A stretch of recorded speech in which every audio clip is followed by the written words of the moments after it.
มาสบายดีน้องสาวพี่ลาเบิดทุกคนเนาะมื้อนี้สิมาให้คลิปรีวิว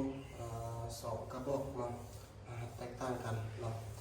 คือทักที่ข้อกับ M3 Terminator เนาะราคาก็แม่นอยู่ตามหน้าจอเลยเนาะสบายดีมื้อนี้เป็นมื้อวันที่6 เดือน 6เนาะปี2025น้องคนใดสนใจเนาะแคปหน้าจอเนาะแคปหน้าจอแล้วก็หมายมาให้เราชี้แนะนำให้หรือว่าอยากได้องค์ประกอบอย่างต่างๆเราจะไปทักคำว่าของกล้อง VP กันเราทักมาสนทนากันได้เนาะราคาก็ตามมันเลยเด้อทักที่โคกมันเป็นรหัสมัน21เด้อเลข21รหัสมันเลขที่21เนาะราคา8 ล้านเด้อบอกที่2เนาะเป็น M3 Terminator ปี2025การใช้งานแท้เด้อตัวนี้รหัสหมายเลข3ราคาแม่น14เนาะ14 ล้านทวนเนาะเอามาเบิ่งกันเลยเนาะว่าในราคา14 ล้านทวนนี้ได้อย่างเด้เนาะได้อย่างเด้เนาะบอกทีนึงM3 Terminatorเนาะตัวนี้เป็นปี2025เด้อปีล่าสุดเป็นงานใช้งานแท้เด้อตัวนี้เด้อนี่เนาะของเรารับประกันให้เลยเป็นงานใช้งานแท้เนาะกล้องเป็นกล้อง BNA 4-14 คูณ 44เด้อกล้องตัวนี้เด้อบ่มีไฟหน้าเลนตัวนี้เนาะแต่ว่าเรื่องกล้อง BNA นี่ในราคานี้ถือว่าในราคาระดับเดียวกันนี่เนาะเพราะว่าสิเป็นตระกูล Discovery หรือว่ารุ่นอื่นก็ยากเนาะ BNA ยืนหนึ่งเลยเนาะในราคาซ้ำกันนี่เนาะส่วนลำเนาะลำเป็นลำ XM8 เนาะลำเนาะลำเป็นลำ XM8 8 เกียวเด้อเฉพาะลำเป็นทางงานของรับประกันให้1 ปีเต็มเนาะรับประกันให้1 ปีเต็มแล้วก็เก็บเสียงเป็นอะแดปเตอร์ตอนนี้เป็นงานของไอ้น้องงานเวียนเขาเนาะตัวนี้เงียบได้ตัวนี้เนาะเงียบแล้วก็เบาเนาะใช้งานง่ายเนาะคลิปมือเนาะคลิปมือเนาะคลิปมือตัวนี้เป็นคลิปมือใหม่เด้องามเนาะ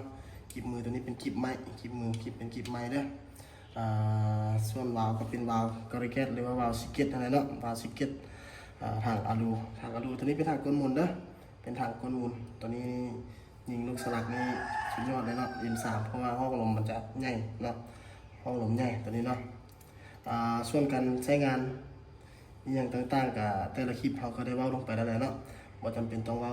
เนาะหรือว่าไอ้น้องคนใดที่เข้ามาเบื้องใหม่ก็สามารถเข้าไปค้นเบื้องในคลิปเก่าๆของเราเนาะมาเบื้องข้อที่2เป็นทักที่ข้อเนาะทักที่ข้อปี2025พับท้ายได้เนาะสามารถรูดเข้ารูดออกได้มีปรับสปริงคอนอยู่ทางก้นเลยเนาะปรับสปริงคอนเข่งยานได้เนาะแล้วตัวนี้ก็มีรถคอนนะครับเนาะตัวนี้มีรถคอนรุ่นทักที่ข้อปี2025นี่เนาะ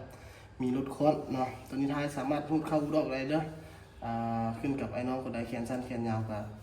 ตามสบายเลยเนาะส่วนกล้องก็เป็นกล้อง Discovery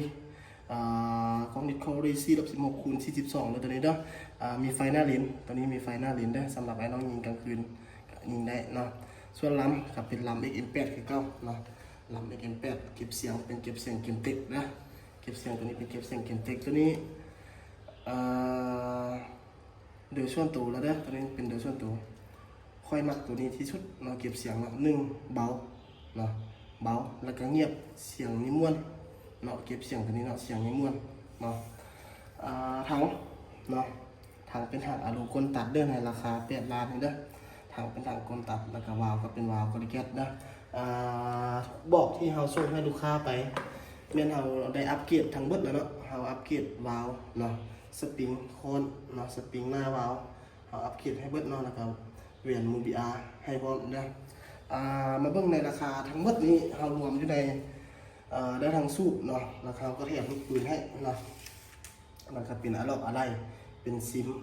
เป็นจอกเทสบอกหรือว่าท่อกันแสงถือว่ามีครบเนาะมีครบเลยเด้อไอ้เราเอาไปใช้งานถือว่าเอาไปใช้งานได้เลยเนาะเราเข้าใจคำว่าครบสุดเนาะครบสุดถือว่าเอาไปแล้วใช้งานได้เลยเนาะตัวนี้คือกันเนาะ14 ล้านก็ได้ครบสุดเนาะแล้ววิธีค้าขายวิธีซื้อของร้านทำก็คือมีบริการเก็บปลายทางแต่ว่ามีเงื่อนไขเนาะไอ้น้องคนใดมีบริการเก็บปลายทางจะมีเงื่อนไขทักมาลงกันเนาะส่วนไอ้น้องคนใดเขาจะให้สิทธิพิเศษสำหรับไอ้น้องผู้ที่โอนเนาะ จะได้ถือก้อนผู้ที่เก็บปลายทางเด้อเอาย้ำเลยเนาะเพราะว่าใจเราแท้ๆนี่ก็ยังให้โอนเลยเนาะเพราะว่าถ้าโอนแล้วเราจะทางงานเราจะเฮ็ดเรียกง่ายเนาะเฮ็ดเรียกง่ายจะบ่ยากบ่ได้โทรนำลูกค้าเนาะมันคือจังเก็บปลายทางเนาะเพราะฉะนั้นแล้วเราจะนโยบายหรือว่าให้สิทธิพิเศษกับไอ้น้องผู้ที่โอนร้อยเนาะจะได้ถือก้อนผู้ที่เก็บปลายทางแน่นอนไอ้น้องคนใดสนใจก็ฝากเบอร์โทรอยู่อัน